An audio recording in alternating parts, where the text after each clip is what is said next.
নমস্কাৰ আপোনালোক সকলোকে স্বাগতম জনাইছোঁ অসম ফিচাৰ ইউটিউব চেনেল। আশা কৰোঁ আপোনালোক সকলোৰে খবৰ ভাল। আজিৰ এই ভিডিঅ'টোত আমি Srimanta Sankardev university of health ছায়েন্সৰ চমুকৈ SSUHSৰ এলাইড এণ্ড হেল্থ কেয়াৰ কৰ্চৰ বা BSc মেডিকেল টেকন'লজি কৰ্চৰ সকলোবিলাক ডিটেইলছ লাইক ইয়াৰে কাট অফ লাষ্ট ইয়াৰ কিমানলৈকে মাতিছিলে লাষ্ট 2 বছৰত, নেক্সট ইয়াৰে ফি ষ্ট্ৰাকচাৰ, সম্পূৰ্ণ ফি ষ্ট্ৰাকচাৰ তো কিমান খৰচ হ'ব, এই সকলোবিলাকৰ তথ্য আলোচনা কৰিম। লগতে লাষ্ট ইয়াৰৰ যিটো কাউন্সিলিং ফৰ্ম এই সকলোবিলাক কেনেকৈ দিছিলে, কোনটো ৱেবছাইটত দিছিলে, সকলোবিলাক তথ্য আলোচনা কৰিম। তেওঁলোকে ভিডিঅ'টো স্কিপ নকৰাকৈ সম্পূৰ্ণকৈ চাব। লগতে আমাৰ হোৱাটছআপ টেলিগ্ৰাম গ্ৰুপত জইন হৈ ল'ব, ইয়াৰে লিংক ডেছক্ৰিপশ্যনত দিয়া আছে। লাষ্ট ইয়াৰ এই এণ্ট্ৰেন্স এক্সামটো যিটো BSc মেডিকেল টেকন'লজি বা এলাইড এণ্ড হেল্থ কেয়াৰ তাৰে এক্সট্ৰাকৈ এণ্ট্ৰেন্স এক্সাম হৈছিলে, কিন্তু এইবাৰ আপোনালোকে নিশ্চয় জানে SSUHSৰ CEE লগত মাৰ্চ কৰি দিছে। তো আগতেতো BSc মেডিকেল টেকন'লজি বুলি কৈছিলে, এতিয়া এলাইড এণ্ড হেল্থ কেয়াৰ বুলি কয়। ইয়াতে দিয়া আছে এলাইড এণ্ড হেল্থ কেয়াৰ, তো বেকাৰটোত BSc মেডিকেল টেকন'লজি বুলি দিয়াই আছে। তো এইখন হৈছে এইবাৰৰ নটিফিকেশ্যনখন। যি নটিফিকেশ্যনখনত ইয়াৰে কোৱালিফিকেশ্যন কোৰ্চ এইবিলাক মেনশ্যন আছিলে। তো তলৰ ফালে স্ক্ৰল ডাউন কৰিলে এইখন এণ্ট্ৰেন্স এক্সামৰ নটিচ আছিলে, কেতিয়া এণ্ট্ৰেন্স এক্সাম হয়। তো ইয়াতে এলাইড এণ্ড হেল্থ কেয়াৰৰ কথা মেনশ্যন আছিলে। তো এলাইড এণ্ড হেল্থ কেয়াৰৰ প্ৰথমতে আপোনালোকে কোৱালিফিকেশ্যন তো নিশ্চয় জানে আপোনালোকৰ ইয়াতে ইণ্ডিয়ান চিটিজেন হ'ব লাগিব। নেক্সট PRC আপোনালোকৰ লাগিব, তো permanent resident of Assam. Next ইয়াতে দিয়া আছে উইথাউট গ্ৰেছ মাৰ্ক, তো আপোনালোকৰ গ্ৰেছ মাৰ্ক থাকিব নোৱাৰে। আৰু pass both theory and practical physics chemistry biology without grace mark, তো আপোনালোকে ফিজিক্স কেমেষ্ট্ৰি PCBত গ্ৰেছ মাৰ্ক নোহোৱাকৈ পাছ হ'ব লাগিব। আৰু মিনিমাম এজটো আপোনালোকে নিশ্চয় জানে 17 বছৰ হ'ব লাগে। এতিয়া কোৰ্চকেইটা ইয়াতে মেনশ্যন কৰি দিছে। তো আগতে কোৰ্চ বেলেগ আছিলে, এতিয়া কোৰ্চ মানে ইয়াতে কমাই দিছে বুলি ধৰিব পাৰে। আগতে 11টামান কোৰ্চ আছিলে, এইবাৰ 7টা কোৰ্চ হৈছে।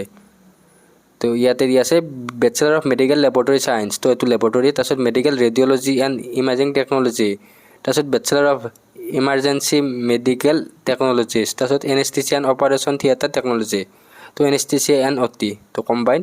নেক্সট ডায়েলিচিছ থেৰাপি টেকন'লজি, তাৰপিছত ফিজিঅ'থেৰাপি, আৰু তাৰপিছত আছে BSc অপ্ট'মেট্ৰি। তো এইকেইটা কোৰ্চ আছে। তো এলাইড এণ্ড হেল্থ কেয়াৰৰ আণ্ডাৰত টোটেল 7টা কোৰ্চ আছে। তো এইটো লাষ্ট ইয়াৰৰ এলাইড এণ্ড হেল্থ কেয়াৰৰ, তো তাত মেনশ্যন কৰি দিছে ডিগ্ৰী অব্লিক ডিপ্ল'মা। আগতে ডিপ্ল'মা কোৰ্চ আছিলে, তো লাষ্ট ইয়াৰ উঠাই দিছে। তো লাষ্ট ইয়াৰ মেনশ্যন কৰিছিলোঁ যদিও ডিপ্ল'মা কোৰ্চটো নাছিলে। তো ইয়াৰে কাউন্সিলিঙৰ নটিছখন 7 আগষ্ট তাৰিখে আহিছিলে। তো তাত মেডিকেল টেকন'লজি বুলি দিছিলে, পেৰামেডিকেল, এতিয়া পেৰামেডিকেল বুলি নাই অপশ্যন। তো 5খন মেডিকেল কলেজ আছিলে, গুৱাহাটী মেডিকেল কলেজ গুৱাহাটীত অৱস্থিত, আছাম মেডিকেল কলেজ, তাৰপিছত শিলচৰ মেডিকেল কলেজ, তাৰপিছত যোৰহাট মেডিকেল কলেজ আৰু প্ৰাগজ্যোতিষপুৰ মেডিকেল কলেজ গুৱাহাটী। তো এইখন কলেজ আহিছিলে। তো লাষ্ট ইয়াৰ কাউন্সিলিংটো অফলাইন হৈছিলে, যিটো এলাইড এণ্ড হেল্থ কেয়াৰ বা BSc মেডিকেল টেকন'লজি তাৰ কাউন্সিলিংটো অফলাইন হৈছিলে। ইয়াৰে application form last year offline দিছিলে, SSUHSৰ ৱেবছাইটত অফলাইন দিছিলে। তো আপোনালোকে সেইখন প্ৰিণ্ট আউট কৰি কিনে ফিল আপ কৰি কিনে কাউন্সিলিঙত আহিব লাগিছিলে। তো কাউন্সিলিঙত ৰেংক মেনশ্যন কৰি দিছিলে। তো যিবিলাক ফিজিকেলি হেণ্ডিকেপ সকলোকে মাতিছিলে কাউন্সিলিঙত। নেক্সট জেনেৰেল বা EWSৰ কাৰণে 250 ৰেংকলৈকে মাতিছিলে, তাৰিখ দি দিছে। নেক্সট 500 ৰেংকলৈকে মাতিছিলে জেনেৰেল EWSৰ ক্ষেত্ৰত। নেক্সট OBC ৰেংকৰ ক্ষেত্ৰত, OBCৰ ক্ষেত্ৰত 1500 ৰেংকৰ ভিতৰত যাৰ আছিলে তো তাক মাতিছিলে। SCৰ ক্ষেত্ৰতো 1500, ST প্লেনৰ ক্ষেত্ৰত 2000 আৰু ST হিলছৰ ক্ষেত্ৰত 3000। তো এইখিনি ৰেংকক কাউন্সিলিঙত মাতিছিলে। তো এইটো ফাৰ্ষ্ট ৰাউণ্ড কাউন্সিলিঙৰ নটিফিকেশ্যনৰ কথা কৈছোঁ। আৰু ইয়াৰে মেৰিট লিষ্টখন, তো মেৰিট লিষ্টখন আপোনালোকে চাব পাৰে, কিন্তু মেৰিট লিষ্টখনত তাত কোনে পাইছিলে মানে যিটো ৰেংক, তো ৰেংকটো বা মাৰ্কটো মেনশ্যন নাছিলে। তাত কেৱল চিৰিয়েল নম্বৰ আৰু এপ্লিকেশ্যন নম্বৰ আৰু তাত নামটো মেনশ্যন আছিলে, কিন্তু কিমান কেটেগৰীৰ ৰেংকে ছিট পাইছে বা মাৰ্কে ছিট পাইছে সেইটো মেনশ্যন নাছিলে। তো এইটো 2025ৰ কাৰণে ফাৰ্ষ্ট ৰাউণ্ড কাউন্সিলিঙৰ কিমান ৰেংকলৈকে মাতিছিলে সেইটো দিয়া আছে। তো এতিয়া আমি ছেকেণ্ড ৰাউণ্ড কাউন্সিলিংটো চাই লওঁ। যদি আপোনালোকে ভাবি আছে যে অসম ফিচাৰৰ পেইড কাউন্সিলিং গ্ৰুপত জইন হ'ম বুলি, তেনেহ'লে আপোনালোকে জইন হ'ব পাৰিব। ইয়াতে SSUHSৰ CEE, BSc nursing, DPharm and allied and health কেয়াৰৰ আপডেট, GNMৰ আপডেট দিয়া হ'ব। তো মেইনলি গভাৰ্ণমেণ্ট কলেজৰ কাৰণে ইয়াতে আপোনালোকক গাইড কৰা হ'ব। তো government college counselling admission update, time to time update পাব, 24/7 আপোনালোকে গ্ৰুপটো অ'পেন পাব। তো নটিফিকেশ্যনবিলাকৰ ডাইৰেক্ট PDF দি দিয়া হ'ব। পাৰ্চনেল গাইডেঞ্চ অসম ফিচাৰৰ পৰা পাব। লগতে ইয়াতে আপোনালোকৰ কিছুমান কোৰ্চৰ চিনিয়ৰো থাকিব, তো তাৰ পৰা আপোনালোকে গাইড পাব। তো ইয়াতে 99 ৰুপিজ হয়। তো আপোনালোকে জইন হ'বৰ কাৰণে নাম্বাৰ দুটা দিয়া আছে, এই দুটা নাম্বাৰত আপোনালোকে যিকোনো এটাত মেছেজ দি কিনে আপোনালোকে জইন হৈ ল'ব পাৰিব। 99 পে' কৰাৰ পিছত আপোনালোকৰ নাম্বাৰটো গ্ৰুপটোত এড কৰি দিয়া হ'ব। যদি ইণ্টাৰেষ্টেড হয়, তো আপডেটবিলাক মিছ কৰিব নিবিচাৰে, তেনেহ'লে আমাৰ লগত জইন হৈ ল'ব পাৰিব। তো হোৱাটছএপত কণ্টেক্ট কৰিব। নেক্সট এইটো ছেকেণ্ড ৰাউণ্ড কাউন্সিলিং তো অক্টোবৰত হৈছিলে তো 6 অক্টোবৰ 2025 ইয়াতে ছেকেণ্ড ৰাউণ্ড কাউন্সিলিং দিয়া আছে। তো এটা আপোনালোক ডিফাৰেঞ্চ দেখাই দিম। তো ছেকেণ্ড ৰাউণ্ড কাউন্সিলিঙত কলেজ 6খন হৈ গ'ল। তো ফাৰ্ষ্ট ৰাউণ্ডত 5খন আছিলে, ছেকেণ্ড ৰাউণ্ডত 6খন। কি 6খন? এখন নতুনকৈ কি আহি গ'ল? তো এইখন নতুন কলেজ নহয় বাৰু, আগৰ পৰা আহিছিলে। তো বৰপেটা মেডিকেল কলেজ বৰপেটা এইখন মানে ছেকেণ্ড ৰাউণ্ড কাউন্সিলিঙত এড কৰি দিলে। তো আগতে ডিপ্ল'মা কোৰ্চবিলাক থাকাতে তেজপুৰ আছিলে, তাৰপিছত বৰপেটা এই দুখন কলেজ আছিলে, কিন্তু লাষ্টত তেজপুৰখন এড নকৰিলে। তো ছেকেণ্ড ৰাউণ্ড কাউন্সিলিংটো কেতিয়া আছিলে? অক্টোবৰত দিছিলে। তো অক্টোবৰৰ 13 তাৰিখৰ পৰা 30 তাৰিখলৈকে। তো তাত নেক্সট কিমান ৰেংকলৈকে মাতিছিলে? ইয়াতে ফিজিকেলি হেণ্ডিকেপক অল কেণ্ডিডেট মাতিছিলে, আৰু all candidate you are unreserved, তো আনৰিজাৰ্ভ EWS এইবিলাক কেণ্ডিডেটক 2000 ৰেংকলৈকে মাতিছিলে। তো তাৰিখটো বেলেগ বেলেগ আছিলে। তো লাষ্ট অল কেণ্ডিডেট 2000 ৰেংকলৈকে মাতিছিলে। OBCৰ কাৰণে গৈছিলে 3000, নেক্সট SCৰ কাৰণে 3000, ST প্লেনৰ কাৰণে 4000 আৰু ST হিলছৰ কাৰণে 5000। তো এইখিনি ৰেংকলৈকে কাউন্সিলিঙত মাতিছিলে। তাৰে পিছত ইয়াৰে 30 তাৰিখলৈকে কাউন্সিলিং হৈছিলে ছেকেণ্ড ৰাউণ্ড। তাৰে পিছত 31 তাৰিখে মপ আপ কাউন্সিলিং এটা হৈছিলে। তো একেলগে মেৰিট লিষ্ট দিছে। নেক্সট আপোনালোকে কিমান ৰেংকলৈকে মাতিছিলে সেইটো দেখাই দিলোঁ। তো লাষ্ট ইয়াৰ চিট কিমান আছে এইবিলাকো দেখাই দিম। তো ইয়াতে কি কি ডকুমেণ্ট লাগিছিলে? ফিল ইন কাউন্সিলিং ফৰ্মখন আপোনালোক দেখাই দিম লাষ্ট ইয়াৰখন। তাৰপিছত পাছপৰ্ট চাইজ ফটো, মেট্ৰিকৰ আপোনালোকৰ এডমিট কাৰ্ডখন এজ প্ৰুফ হিচাপে, নেক্সট পাছ চাৰ্টিফিকেট আৰু মাৰ্কশ্বিট, নেক্সট কাষ্ট চাৰ্টিফিকেট। আপোনালোকৰ যদি OBC SC ST এইবিলাকৰ ফালৰ পৰা হয় কাষ্ট চাৰ্টিফিকেট লাগিব, আৰু OBCৰ কাৰণে NCLখন লাগিব, আৰু PRCখন আপোনালোকৰ লাগিবই। তো PRCখন আপোনালোকে বনাই ল'ব। স্ক'ৰ কাৰ্ড, তো এণ্ট্ৰেন্স এক্সামৰ স্ক'ৰ কাৰ্ড, আৰু কাউন্সিলিং ফিজ পে'মেণ্টটো ৰিচিপ্ট। তো কাউন্সিলিং ফিজ এটা পে'মেণ্ট কৰিব লাগে। এতিয়া আপোনালোকক এপ্লিকেশ্যন ফৰ্মখন দেখাই দিওঁ। তো এইখন হৈছে এপ্লিকেশ্যন ফৰ্মখন। তো কাউন্সিলিং ফৰ্ম বুলি ক'ব পাৰে। তো কাউন্সিলিং ফৰ্ম ইয়াতে চিৰিয়েল নম্বৰটো তাত তেওঁলোকৰ ফালৰ পৰাই দি দিয়ে। তো এইখিনি declaration form for counselling of medical technology degree diploma. তো ডিপ্ল'মাটো নাছিলে, ডিগ্ৰী আহিছিলে। এইখিনি ফিল আপ কৰিব লাগিব। তো ইয়াতে প্ৰিফাৰেঞ্চ দিয়া অপশ্যন এটা আছিলে 5টা। তো প্ৰথমতে কলেজ প্ৰিফাৰেঞ্চ, তাৰপিছত কোৰ্চ প্ৰিফাৰেঞ্চ। তো কোৰ্চৰ প্ৰিফাৰেঞ্চ, তাৰপিছত আপোনালোকৰ ছিগনেচাৰ দি কিনে এইখন ছাবমিট কৰিব লাগে। ছেম ডে যিদিনা কাউন্সিলিং আছে সেইদিনাই আপোনালোকে যাব লাগিব, হাতত এইখন ল'ব লাগিব। তাৰপিছত তেওঁলোকে ৰেংক মাতিব, আপোনালোকে কাউন্সিলিঙত এই ফৰ্মখন লৈ যাব লাগিব আৰু ডকুমেণ্টখিনি লৈ যাব লাগিব। তো অলৰেডি আপোনালোক কৈ দিছোঁ লাষ্ট ইয়াৰ কিমান কোৰ্চ আছিলে? 11টা কোৰ্চ আছিলে, কিন্তু এইবাৰ কোৰ্চ 7টা কৰি দিছে। আৰু লাষ্ট ইয়াৰ কাউন্সিলিঙৰ ফিজ 1000 টকা আহিছিলে, আৰু এডমিশ্যন ফিজ বা কোৰ্চ ফিজ 2500 টকা। আমি ফিজটোলৈকে গৈ আছোঁ।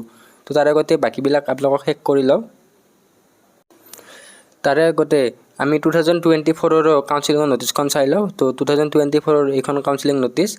তো 2024ত ইয়াতে ডিপ্ল'মা কোৰ্চটো আছিলে, সেইকাৰণে ইয়াৰে কাট অফটো অলপমান বেলেগ আছিলে। তো ফ্ৰম ৰেংক 1 to 199 আনৰিজাৰ্ভৰ কাৰণে মাতিছিলে। EWSৰ কাৰণে মাতিছিলে 261, আৰু OBCৰ কাৰণে 751, SCৰ কাৰণে 942, তো ST প্লেনৰ কাৰণে 1054, আৰু ST হিলছৰ কাৰণে 987।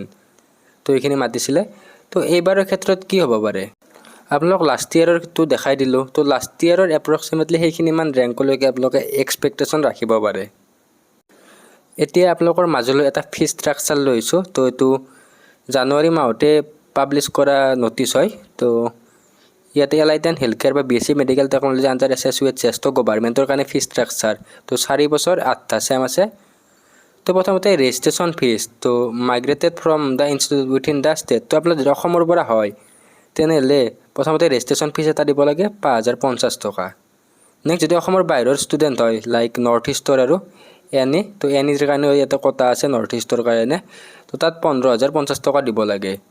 নেক্সট ফাৰ্ষ্ট ছেমিষ্টাৰৰ ফিজটো আপোনালোকে জানে 25000 টকা, ছেকেণ্ড ছেমতো 25000 টকা, থাৰ্ড ছেমতো 25000 টকা, ফ'ৰ্থ ছেমতো 25000। তো 8টা ছেমত 25000 টকাকৈ। নেক্সট এক্সামিনেশ্যন ফিজো আপোনালোকে দিব লাগিব। এক্সামিনেশ্যন ফিজটো কিমান হ'ব? তো ছেমিষ্টাৰ ৱাইজ 3050 টকাকৈ প্ৰত্যেকটো ছেমতে দিব লাগিব। তো 8টা ছেম ইয়াতে হৈ গ'ল। নেক্সট ইয়াতে প্ৰভিজনেল পাছ চাৰ্টিফিকেট, যেতিয়া আপোনালোকৰ কোৰ্চটো শেষ হ'ল এটা প্ৰভিজনেল পাছ চাৰ্টিফিকেট ল'ব লাগিব, তাত 2050 টকা দিব লাগিব। নেক্সট প্ৰভিজনেলৰ পিছত অৰিজিনেল পাছ চাৰ্টিফিকেট লাগিব, তাত আপোনালোকৰ 8050 8050 টকা লাগিব। তো এইখিনি কোৰ্চ ফিজ। তো তাৰে পিছতো ইয়াতে টোটেল ফিজ ইয়াতে লিখি দিছে 2,54,600 টকা। 2,54,600 ইয়াতে ৰুপিজ আৰু ইয়াৰ এটা এডিশ্যনেল আছে যেটো কনভোকেশ্যন ফিজ আছে হেতু ইয়াতে ইনক্লুড নাই তো এইখিনিতো জাস্ট কোর্স ফিজ তো ইয়াৰ বাহিৰে আপোনালোকৰ যদি ঘৰৰ পৰা দূৰ হয় তেনেহ'লে আপোনালোকৰ হোষ্টেল তো হোষ্টেল বুলি ইয়াতে হোষ্টেল ডাইৰেক্টলি নাই হোষ্টেল বুলি লিখি দিছোঁ যদিও ইয়াতে পিজি বুলি ধৰিব পাৰে পিজি বা ৰেণ্ট ৰুম ল'ব লাগিব আপোনালোকে তো আপোনালোকে নিশ্চয় জানে ৰেণ্ট ৰুমৰ প্ৰাইচ কিমান হয় তো পিজি ল'লেতো মিনিমাম আপোনালোকৰ 6,000 টকা যাবই তো সিঙ্গেল হওক ডাবল হওক মিনিমাম 6,000 যাব আৰু গুৱাহাটী আন জায়গাত যদি জিএমসি বা এনেকুৱা গুৱাহাটী জায়গাত বিচাৰে তেনেহ'লে 7,000 টকাৰ তলত পিজি পোৱাটো টান আৰু ৰুম ৰেণ্ট ল'বলৈ গ'লে প্ৰায় ৰুমত যাব 3,000 টকা লগতে আপোনালোকৰ খোৱা বোৱা থাকিব 2-3,000 টকা তো তাতে আপোনালোকৰ 6,000 টকা যাব তো থকা খোৱা প্ৰায় মাহত আপোনালোকে 6,000 টকাৰ ওপৰত ধৰিব লাগিব তো পিজি ল'লেতো প্ৰায় 8-9,000 টকালৈকে পিজিৰ প্ৰাইচটো লৈ লয় তো ইয়াতে এটা কথা ক'ব খুজিছোঁ গভৰ্ণমেণ্ট হিচাপে এই ফিজটো বেছি হৈছে তো আগতে এইটো ইয়াৰলি প্ৰায় 18,000 মান টকা আছিলে তো ইয়াৰলিৰ কথা কৈছোঁ কিন্তু এতিয়া 25,000 এইবাৰৰ এইখন নটিছখন জানুৱাৰীত পাব্লিছ কৰা নটিছ হয় তো এইবাৰো ছেমি ফিজ ষ্ট্ৰাকচাৰ থাকিব এতিয়া আপোনালোকৰ মাজলৈ লাষ্ট ইয়াৰৰ কোৰ্ছ ৱাইজ ফিজ ষ্ট্ৰাকচাৰটো লৈছোঁ তো এই যেটো ফিজ ষ্ট্ৰাকচাৰ আছে লাষ্ট ইয়াৰৰ লগত তুলনা কৰি লাভ নাই কাৰণ লাষ্ট ইয়াৰ 11টা কোৰ্ছ আছিল এইবাৰ ইয়াতে কোৰ্ছটো কমাই দিছে তো এমএলটি মেডিকেল ল্যাবৰেটৰী টেকনলজি 30টা কৈ সিট আছিলে এএমসি 30টা জিএমসি 30টা এছএমসি 30টা তাৰপিছত জিএমসিত 20টা তাৰপিছত পিএমসিত 20টা তো এনেকৈ আছিলে টোটেল আপোনালোকক মাজত দেখাই দিছোঁ টোটেল আছিলে ইয়াতে 790টা সিট আৰু ইয়াতে ফিজিক্যাল হেণ্ডিকেপৰ কাৰণে 40টা টোটেল সিট আছিলে এএমসিত 200 তাৰপিছত জিএমসিত 200 এছএমসিত 140 জিএমসি যোৰহাট মেডিকেল কলেজত 150 আৰু প্ৰাগজ্যোতিষপুৰত 100 তো এইটো আপোনালোকে নিশ্চয় জানে ফাৰ্ষ্ট কাউন্সিলত 5খন কলেজ আছিলে ইয়াতে 5খনে আছে নেক্সট সেকেন্ড ৰাউণ্ড কাউন্সিলিঙত বৰপেটাই আহিছিলে তাৰে সিটটো ইয়াতে মেনশ্যন নাই কাৰণ এখন ফাৰ্ষ্ট ৰাউণ্ডৰ নটিফিকেশ্যন বা ফাৰ্ষ্ট ৰাউণ্ডৰ সিট কেপাচিটি হয় তো এইবাৰ কোৰ্ছ কমাই দিছে তো ফিজ ষ্ট্ৰাকচাৰ এইবিলাক ইমান ক'ব পৰা নাযায় তো যেতিয়া কাউন্সিলিঙৰ নটিছ দিয়ে আমি আপোনালোকক জনাই দিম তো আপোনালোকে এটা ধাৰণা ল'ব পাৰিলে তো কম্প্ৰিহেনসিভ তো লাষ্ট ইয়াৰ কিমান মাতিছিলে এইবাৰ এক্সপেক্টেশ্যন বা এক্সপেক্টেড কাট অফ কিমান যাব পাৰে সেইটো নাই কোৱা কাৰণ ইয়াতে এনালাইসিস কৰা অলপমান প্ৰব্লেম হয় তো আগৰ ভিডিঅ'টো কৈছোঁ এলাইট এণ্ড হেল্থ কেয়াৰত যেতিয়ালৈকে মানে সিট কেপাচিটি এইবিলাক নিদিয়ে তেতিয়ালৈকে এনালাইসিস কৰা অলপমান প্ৰব্লেম হ'ব তো এই পিডিএফটো আমাৰ প্ৰিমিয়াম হোৱাটছআপ গ্ৰুপত শ্বেয়াৰ কৰি দিয়া হ'ব বাকি আপোনালোকে প্ৰিমিয়াম হোৱাটছআপ গ্ৰুপত জইন হৈ ল'ব খুজিলে জইন হৈ ল'ব পাৰিব বাকি এই ভিডিঅ'ত এইখিনি আশা কৰোঁ আপোনালোকে ভিডিঅ'টো ভাল পালে যদি চেনেলটোত প্ৰথমবাৰৰ কাৰণে বা সেকেন্ডবাৰৰ কাৰণে আহিছে আৰু সাবস্ক্ৰাইব কৰি থৈ দিব লগতে আমাৰ হোৱাটছআপ টেলিগ্ৰাম গ্ৰুপত জইন হৈ ল'ব ইয়াৰ লিংক ডেছক্ৰিপশ্যনত দিয়া আছে ধন্যবাদ